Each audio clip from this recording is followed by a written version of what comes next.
So from what you're saying, it sounds like this decision had just as much to do with business as it did with the science. Well, it appears the CDC has caved to capitalists, adjusting their quarantine policy right in line with what the airline industry was calling for. So this is really a story, once again, showing you how those at the top of society dictate public policy. Regardless of health and wellness, regardless of public safety, at the forefront of everything is the demand of capitalists. Those at the top of society, those with the most money, dictating what is best for them in terms of their personal wealth.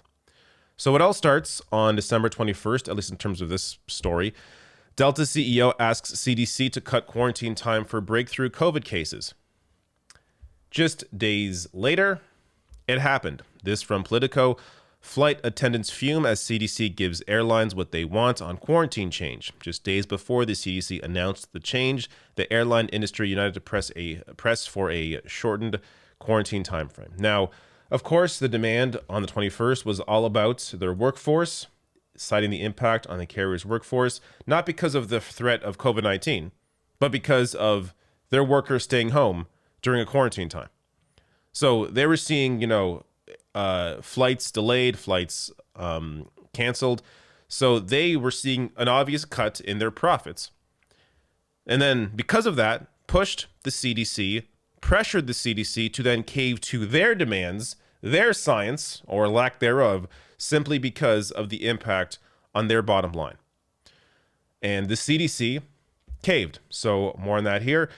Quote, "We said we wanted to hear from medical professionals on the best guidance for quarantine, not from corporate America advocating for a shortened period due to staffing shortages," said Association of Flight Attendants CWA International President Sarah Nelson, following the CDC announcement shortening the recommended quarantine duration from 10 days to 5 days, exactly what Delta Airlines called for. And just days before the CDC announced the change, the airline industry united to press for a shortened quarantine timeframe, saying a 10-day isolation requirement may, quote, "exacerbate personnel shortages and create significant disruptions to our workforce and operations." Indeed, U.S. airlines have had a raft of flight cancellations as the busy holiday travel season crashed into the rise of the virulent Omicron variant. So here's a little more from Sarah Nelson, president of the Union for Flight Attendants. This was asked for as these staffing issues were being put in place. Delta's statement after this policy was put into place had not an ounce of public safety in it, but it was all about the staffing issues. That's what was argued on the front end. That's how your segment started today. And that is the quick response from CDC in the middle of this holiday season to try to address that, rather than be focused on public health policies. And I want to make it very clear, the CDC should be loud and clear about implementation here, because no worker should be forced to come to work when they are still sick. And that is, I believe, what we are going to see here. We're very concerned about that. And on Sarah Nelson's last point, of course, she has already been proven correct, as there are stories like this coming out. In case you're wondering how these new CDC guidelines are playing out in real time, here's my sister-in-law. She's also vaxxed and boosted. Saying here, day 5 of COVID, and I still tested positive. Extremely tired, congested, headache, coughing, and body aches.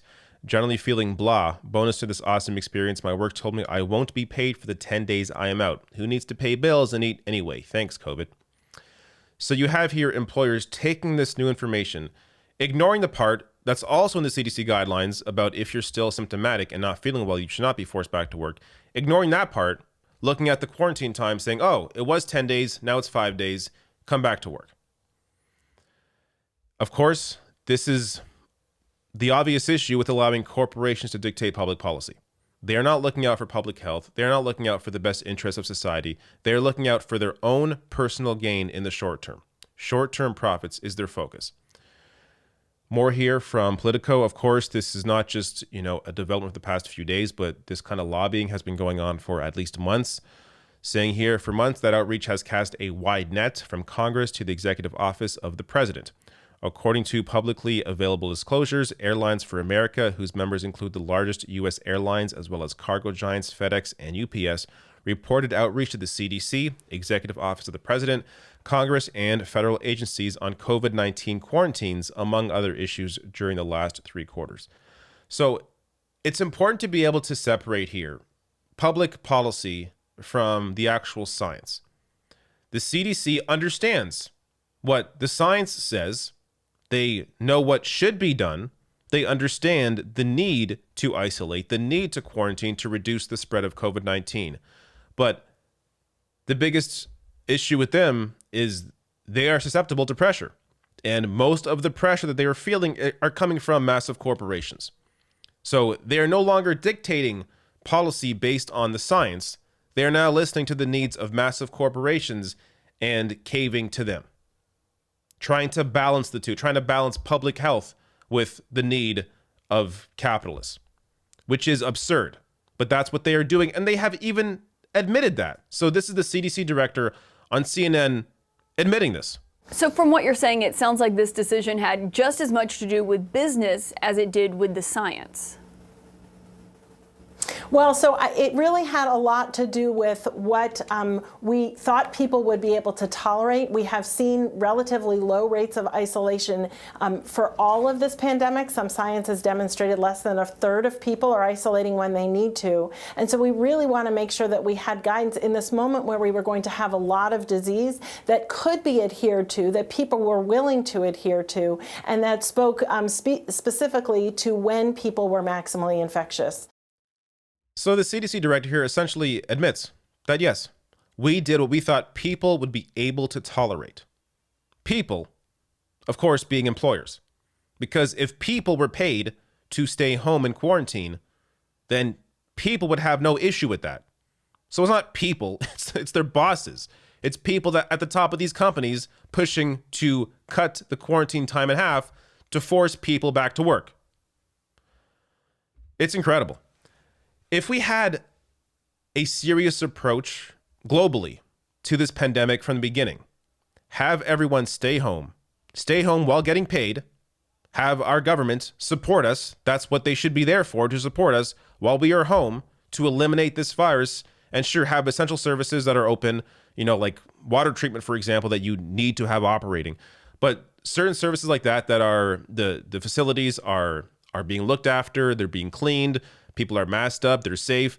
But for the most part, people are at home, being paid to stay home for a few months at the beginning to eliminate this virus. We could have been out of this almost, 2 years ago when it began. But instead, we have taken this piecemeal approach, this capitalist first approach of trying to balance keeping things open with trying to eliminate a virus. And of course, it has completely failed.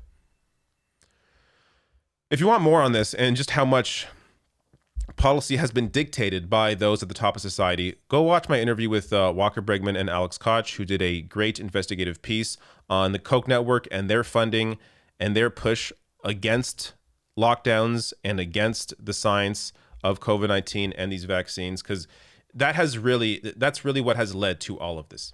From the beginning of this pandemic, you have had a Koch-funded research and Koch-funded backed groups, pushing out misinformation about lockdowns, about the pandemic, as a way to generate their short-term profits. For them, it's all about short-term profits. It's all they care about.